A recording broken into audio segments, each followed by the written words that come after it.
Yeah, I mean, unfortunately, you get to a point where you have too much to lose. You can't do certain things anymore. It's so funny. You shouldn't.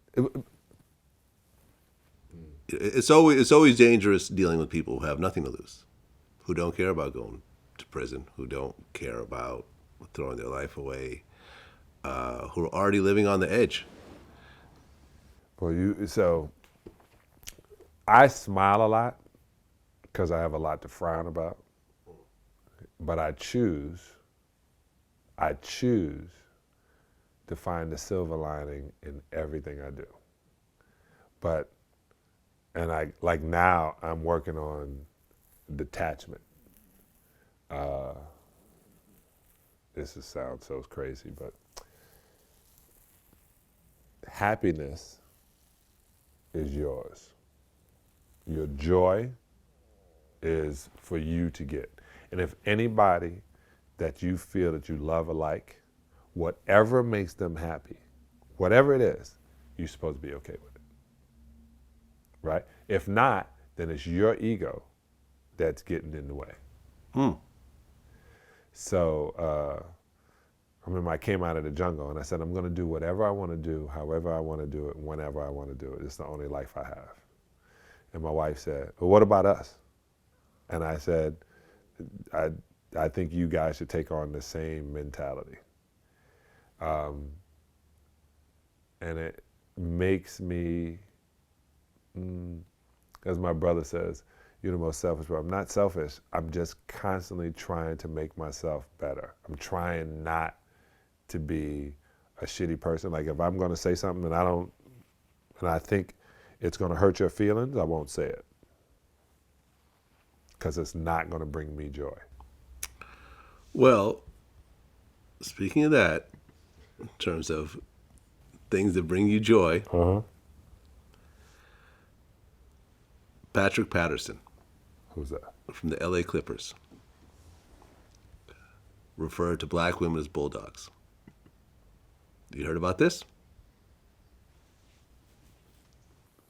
Yeah, I think Miracle Watt was saying something on her Instagram. He has a blonde, pretty wife. Where's he from? Where's he from? Hold on a second. Bulldogs. All black women? Well, I could read you the what he said on social media. Yeah. So this is why sometimes you gotta just stay off social media. This is Patrick and his wife.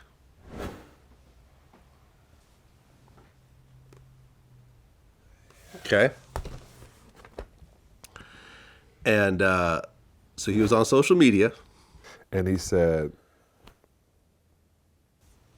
so people, I guess, were talking about his wife. And he said, if I never made it to the NBA, I never would have met her while playing for Toronto. But why does it matter? Love is love at the end of the day.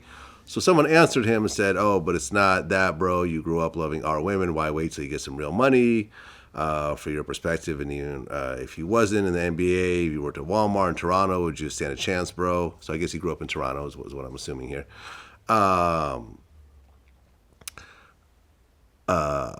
You just became another statistic. I bet she's the only one in her family history to date a black, stay woke, my guy. So he replied, so I should settle for a bulldog and act like I'm happy with my life and preach keep it in your race to the world as if Dr. King didn't fight and die for equality, acceptance, all cultures loving one another, and no hate. No thanks. That's maybe your life, but I can't. That's maybe your life, but I don't want that for mine or my family. Color doesn't matter. Wake up. He says, so I should settle for a bulldog. okay. I thought that's what he said. So, Miracle Watt, just letting you know I follow you on Instagram. Fine brown-skinned sister, which she is. And she felt she had to say something. I don't think he's saying black women are bulldogs, because I read it over and over again. What he's saying is, I have to settle for what you want me to have as opposed to what I want to have.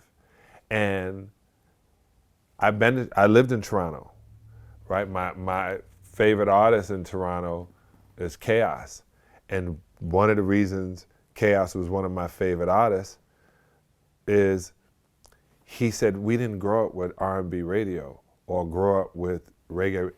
They just played music. And when I went to Toronto, I'm in the nightclub. I'm just drafted. I'm going out and I'm hanging out, and I see these guys, and I drift towards because I want to hear them. Say, yo, what's up? I'm Sal, and they're talking, and I'm not here. And I say, what are y'all talking about hockey? Yeah, they had a hockey league. So I was like, oh, so it's a different mentality. But I don't think he was saying black women are bulldogs. He didn't say that. He said, you want me to settle for a bulldog? Maybe he should have left what kind of bitch out anyway, right? Just leave it out. I should settle for a bulldog and act like I'm happy with my life and preach, keep it in your race. You're connecting someone of your own race to a bulldog. Yeah. You see how you put those pieces together? Then you throw in Martin Luther King in the mix, which almost, I think you from Toronto, motherfucker. He wasn't fighting for Canadian blacks. That made it even worse. Right, that he got that. But this is the deal. Stay off social media, man. Like if you're a professional athlete, I feel you should stay off social media. I agree. But the deal is this. I've dated women of all races, and they all wind up being women. You understand? And black women may have this edge, white girls have this. Yeah, according to like rich dad, poor dad mentality. If you were raised like this, the more chances you being rich. Raised in a rich family are 70, 80%. Raised in a poor family, it's the mentality, it's the level you go into. His level, or what he views as beauty, has been forced upon him. And I'm not giving him an excuse. He's wrong. You got a cute wife, good, whatever. If she was black, she'd be cute. If she was Spanish, she'd be cute. If she was Asian, she'd be cute, right? You got a cute wife. But his breakdown on what beauty is has been fed to him so much, I usually don't like talking about it, that black girls get weaves that look like white hair because they've been fed that that's beauty as well. And it was funny when they say that, they go, no, and I know girls like to play dress up.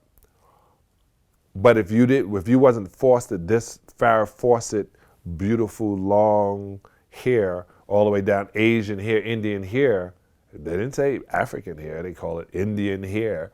You've been forced to believe what beauty is. I mean, when was the last time you walked into a hair salon and you saw bundles of Afro hair for sale? Now they have that now? Now it's in. Now it's like, now you can get your little Afro. Now you can get, you add to, my daughter went from wearing braids to wearing her hair natural. Nice. She had the biggest Afro. And she goes, Jackson 5 Afro? Like that, in the same texture, right? Like hang down on your shoulder. Okay. And she goes, I don't like doing my hair every day. And if I had a weave or if I had braids, I wouldn't have to worry about it every day. And I was like, that's your excuse for not doing your hair or picking your hair? She goes, yeah, it's kind of hard. And I agree because I get mine cut off because I don't want to edge it. I don't want to look like George Jefferson. But I literally hear that, but now I see girls getting clip-in of natural looking hair as opposed to European looking hair. Right. I mean, now you see men getting dreadlock extensions. Yeah. Which is a bit weird to me also, but I guess that's better than like a Farrah Fawcett wig. Yeah. I just think his image of what beauty running around is, and he's lost. Well, he responded. Mm-hmm. He said, I want to address my use of the word bulldog during a conversation with someone who I felt was making disrespectful remarks about my wife and our relationship. I responded with the same, making a cruel comment on his wife's physical stature. I guess he was trying to talk about his wife, which you don't really see in the comment, but whatever. I know the two wrongs don't make a right, but I let my emotions get the better of me in the heat of the moment. For that, I apologize to him, his wife, and the rest of the family for the hateful and crude comments I made on the day. As I did in the rest of the conversation thread multiple times, I'll clarify again that I was not using the term as a reference to black women. That is not how I at all how I feel, but I do not need to justify to the world that I love my black people. I have no animosity or bitterness towards any race. I believe in love and equality. Yeah. Yeah. Meh. Yeah. This is the deal. It was a funny piece. Yo, man, I'm conditioned. He said, man, my condition is conditioned. You know? They don't know What was that from? That's from a song. Yeah. Public Enemy, maybe? Woman. Most Def? Most Def, yeah. Most Def, yeah.